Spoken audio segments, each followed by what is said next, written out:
If you've ever felt like your teen's disrespect is out of control, things like yelling, the eye rolls, the swearing, the defiance, but nothing you do seems to work, you're in the right place today.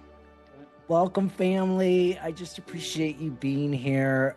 Cookie, mom, Max's mom, James, your significant other, and grandmother, Mary. It's just, two generations. So not only are you here to help Max, but there's going to be folks listening, uh, watching, and they have disrespect as an issue too. His strengths.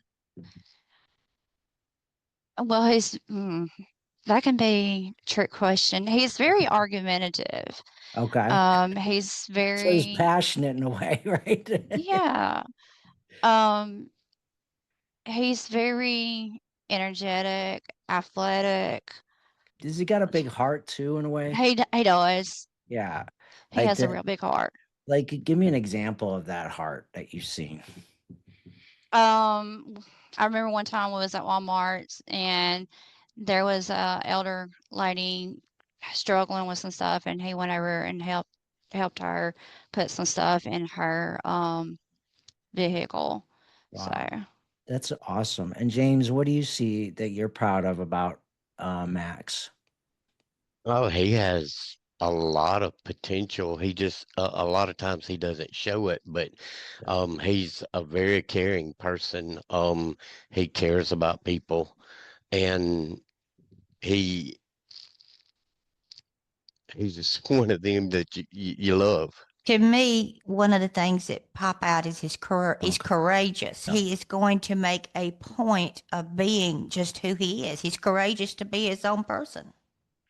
So once he gets a hold of something, he is fearless. Definitely. This part of the interview with Max's family is powerful. Before I asked them to start to catch Max doing something right using the positive teen report, we had to start with the parents first. When disrespect takes over your home, it wears us down as parents. Over time, you stop seeing what's good, not only in your teen, but also in yourself as a parent, and then you start beating yourself up. So, right at the beginning of this interview, I asked Max's mom, grandmother, and stepdad to hit the pause button, to remember Max's strengths as well as their own. Take a moment, pause this podcast, then close your eyes and think of one strength your teen has and the one strength you have as a parent. I know that there are times when Max gets disrespectful. And in every household, some people define disrespect differently. So paint a picture of what, when Max gets disrespectful, what does it look like? What are some things he does that say he's he's crossing the line? well, let's see, he will start yelling, cussing, talking to me like I'm his equal and like he's a parent. Or as he said the other day, he's the man of the house. Okay. Um, and I have to give him, get him back to reality that you're not the man of the house. Yep. Um, he wants it his way. Um, And if he just doesn't get want, his way, does he lose his cool? Does he throw a yes, tantrum? sir. Okay, because he's 12 years old. So what does that look like? So if I don't get my way, he starts to yell or cuss or what? If I was a fly on the wall, what would I see? Like. Yelling, cussing, threatening to hit things, threatening to destroy things. He's like a lot of children that I've met.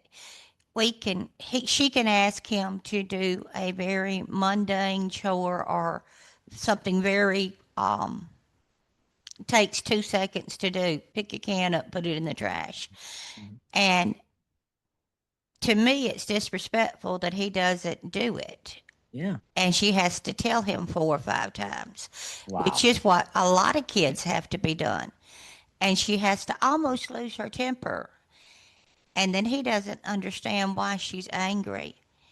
Or if she reminds him, son, I got your clothes folded up, take them, put them in the bedroom.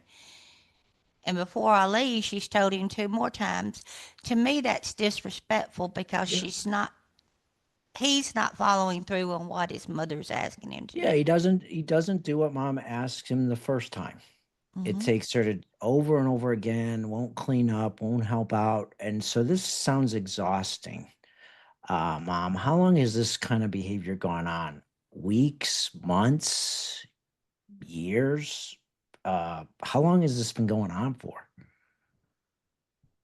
I say the last 6 years. That's a long time. When mom said 6 years, I was stunned. I thought she was going to say months, maybe weeks, but not years. That tells you how deep her son's disrespect runs.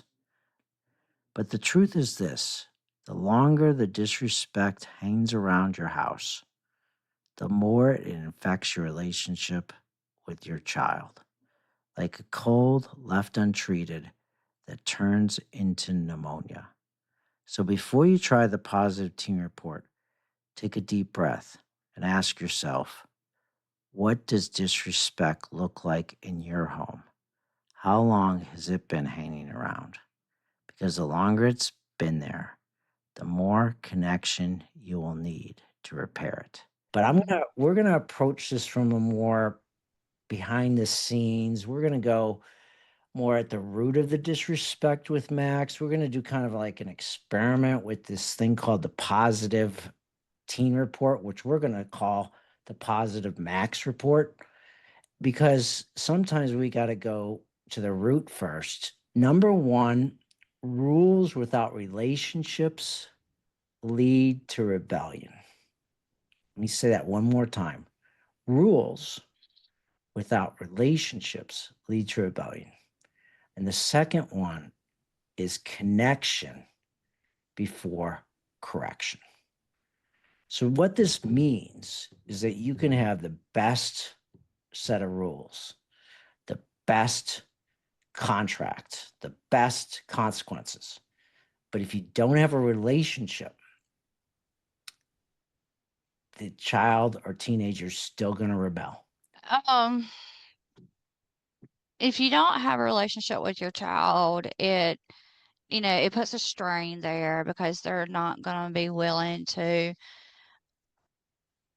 meet you in the middle or work with you or whatever. They're just going to keep on and keep on and keep on rebelling. Yeah. And then, if you don't connect with them,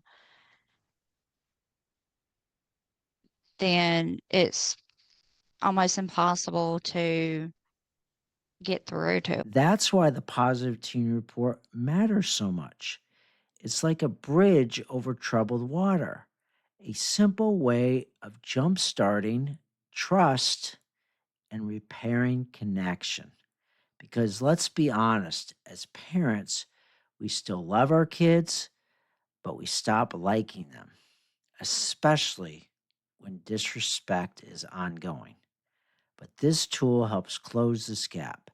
It starts to help us turn frustration back into connection and restore the relationship that makes change and disrespect possible.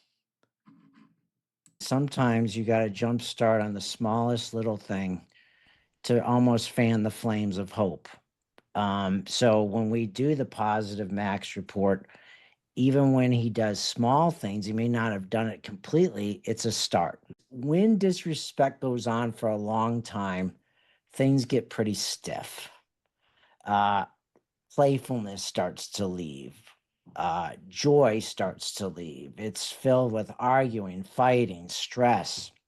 So we have to put back in what's missing, right? And those listening, don't say, like, I'm giving your kid a get out of jail free card, because I believe connection with correction. But we're starting with plowing the ground first. So, can you give this unconditionally and separate out the behavior from the person? The research shows that it takes 30 days to change a habit. And this, in some ways, has become almost a habit for Max. So you would have to give this once a day for 30 days, no matter what. We're going to start with 14 days, and then we're going to come back in a couple weeks and see how it's working. The family really connected with the step-by-step structure of this tool, and I think you will also. They got some of the key ideas. For example, try it for 30 days, no matter what. Make sure you define the target behaviors, decide when you'll do it and how you'll deliver it. It's going to be Mom, James, and Max with grandmother's support.